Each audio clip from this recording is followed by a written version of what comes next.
And it was so comical because the president also backed this man, the president of the US, to be the head. And what happened was, about a month later, it was not in the media, and most folk have forgot about it. Mr. Salinas and his family disappeared, taking the treasury of Mexico with them.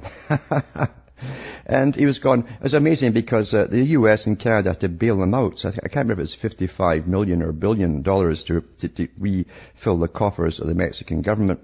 But that's what we did. We bailed them out. Turned out afterwards that Mr. Salinas was living in Montreal, of all places, and no one arrested him for that.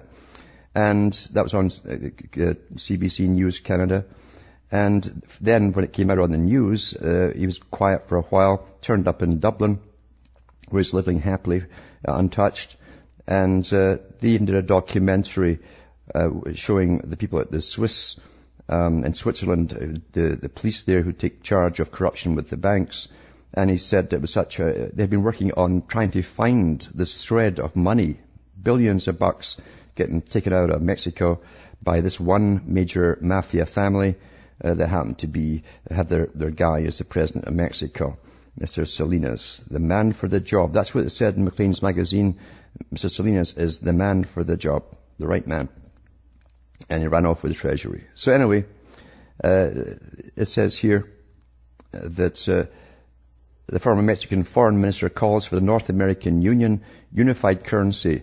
The CFR's full proposal is available online, and there's a PDF link, which I don't think works. It'll take you to the CFR site, but I've noticed now that it'll either download and say corrupted, or you've got to buy it. However, if you do a search, you will find it elsewhere for download for free.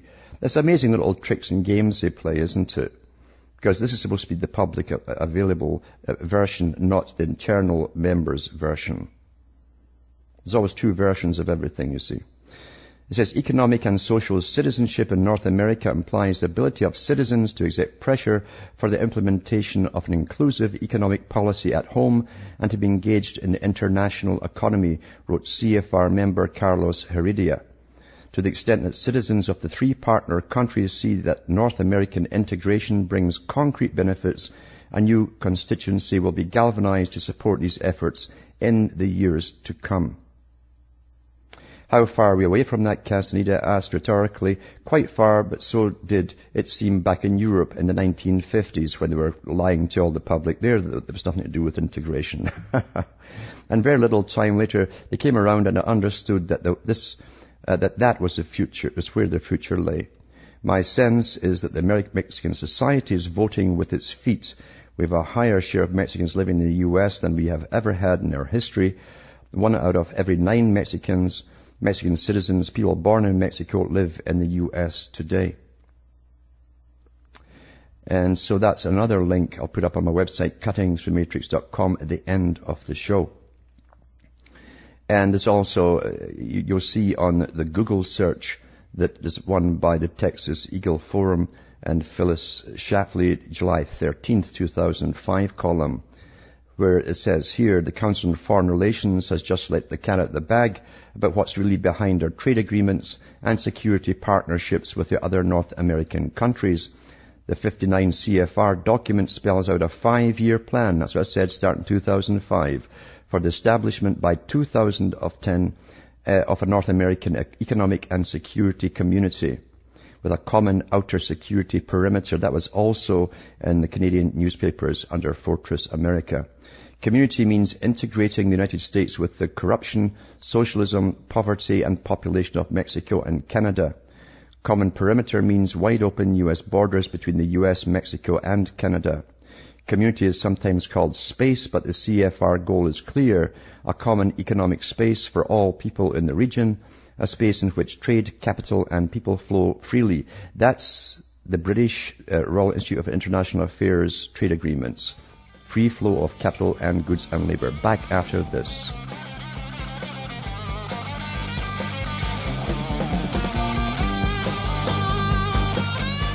Hi folks, this is Alan Watt. We're cutting through the matrix, reading about the North American Union, something they keep really out of the mainstream media.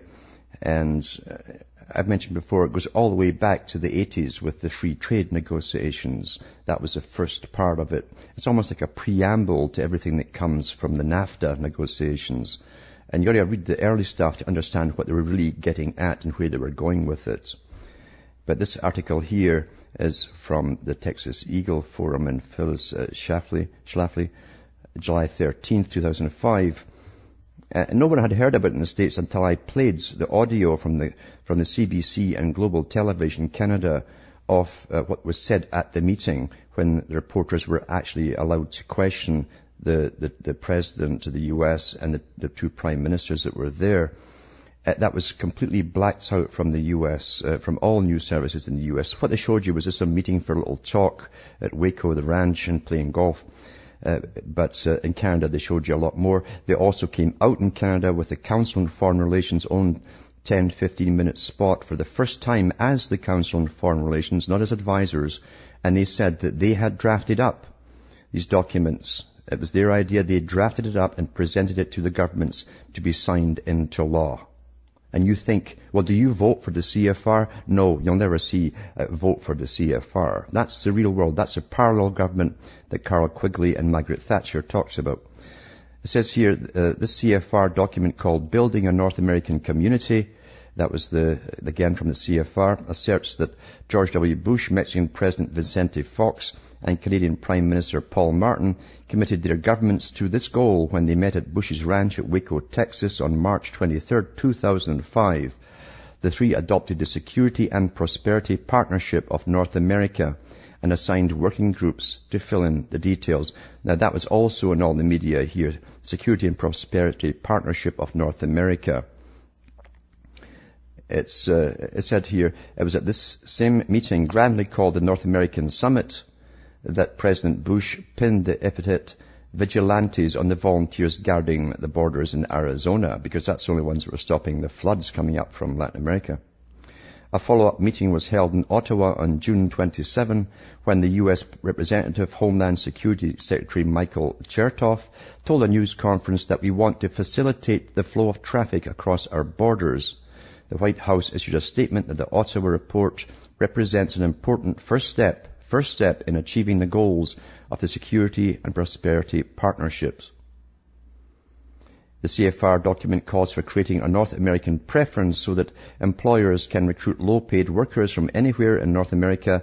No longer will illegal aliens have to be smuggled across the border. Employers can openly recruit foreigners willing to work for a fraction of U.S. wages. The same tactic that was used in Europe and across Europe.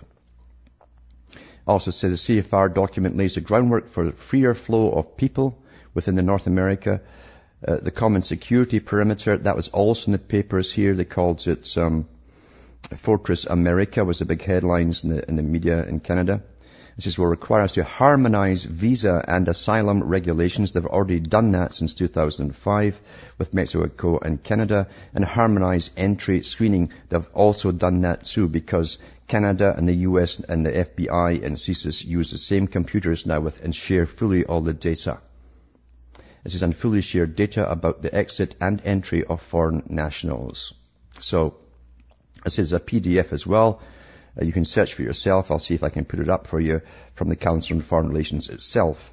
That was supposed to be made public for free because they have their own internal versions since they're the workers of this brand new world order, socialist system of a planned society.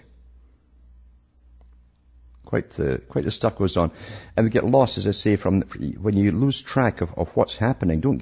You're bombarded with all this data. And a lot of it really is irrelevant.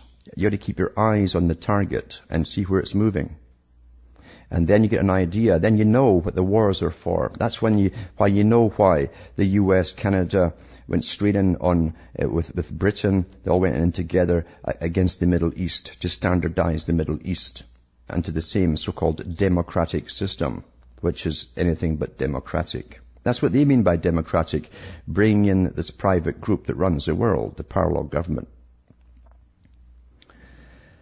Now, since 2001, and since they first came out right after 2001 on the mainstream, asking this question, are you willing to give up your personal freedoms for safety and security.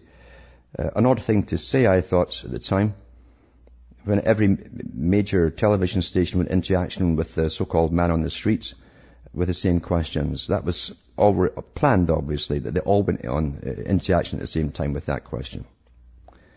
Because that was the plan, you see. How do you get the public to go along with anything? You declare a form of martial law and use force and fear. Plus, remember, going back to the Club of Rome, when it says, how do you unite the planet? Well, we must use warfare techniques. People give up their rights and freedoms to work towards a common cause. And that's what they chose back in the 70s. That's what they said themselves in their book, The First Global Revolution. Big think tank for the UN. And they're using this, you see, to ram all this stuff through. Oh, we've got to integrate for security reasons, for goodness sake. As they're standardizing the Middle East and causing all the problems that cause all the problems back home.